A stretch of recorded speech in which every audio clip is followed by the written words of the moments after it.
CM helpline की शिकायतों के निराकरण को लेकर इतनी लापरवाही, तुम्हारे खिलाफ सख्त कार्यवाही की जाएगी।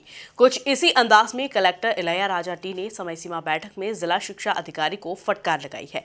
कार्य में लापरवाही पर जिला शिक्षा अधिकारी को, जबकि बैठक में अनुपस्थित रहने पर सीएमओ को शोकाज नोटिस जारी कर दिया है। इसी पर देखिए ये खास रिपोर्ट। मनीष सिंह के तबादले के बाद जिले के अधिकारियों ने राहत की सांस ली थी कि अब कलेक्टर का कहर नहीं टूटेगा, लेकिन यह उनकी गलतफहमी थी। नए कलेक्टर इलैयाराजा टी भी उन्हीं की तरह सख्त निकले।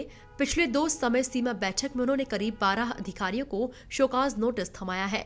इतना ही नहीं, उन्होंने पिछली बैठक में हिदायत भी दी थी कि यदि कार्य में सुधार नहीं हुआ तो सीधे सस्पेंड किया जाएगा।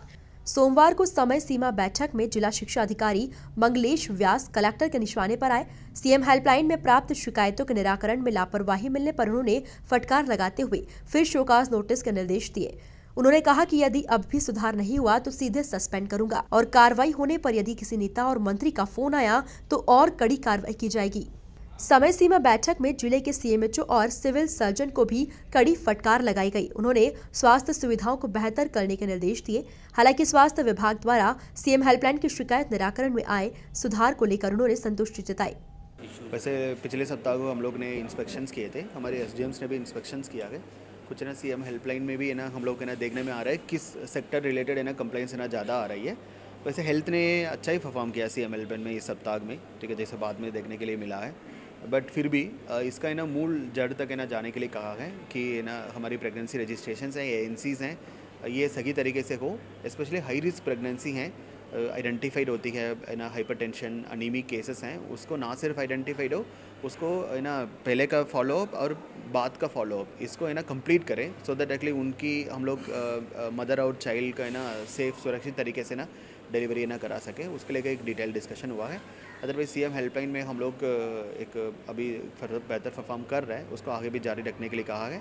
Specially SC ST OBC scholarships हैं, लार्ज लेवल पे पेंडेंसी हैं, उसको और सही तरीके से ना देख करके निराकरण करने के लिए कहा है। हाँ, मतलब मुझे लग रहा है कि और निरीक्षण की ना ज़रूरत है और इशू को रिजॉल्व करने की ज़रूरत है। जैसे ना सीएम हेल्पलाइन में ही 5 साल हो गया, मतलब किसी को डेथ हो गया, अभी तक है ना उसका भुगतान नहीं हो रही है। ऐसे केसेस को हम लोग को टेकअप करना होगा।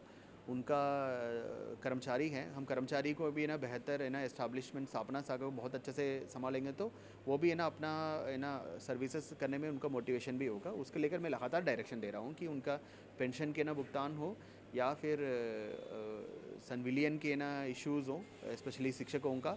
उसके अलावा उनको जैसे अर्जित अवकाश का नगदीकरण, इस प्रकार के इश्यूज़ हो। स्थापना रिलेटेड इश्यूज़ में ना जनरली डिले हो जाता है, उसको बहुत सारे कारण होते हैं। वन ऑफ द रीज़न है ना करप्शन भी होता है, डिले, बहुत सारी चीज़ें होती है। सो इसको जल्दी निराकरण करने के लिए डायरेक्शन दिया है। सीएम हेल्पलाइन की लगातार हो रही समीक्षा के बाद जिले की स्थिति में सुधार देखने को मिल रहा है। अधिकतर विभाग शिकायतों के संतुष्टिपूर्ण निराकरण में जुट गए हैं। Bureau report, MP news, Indore.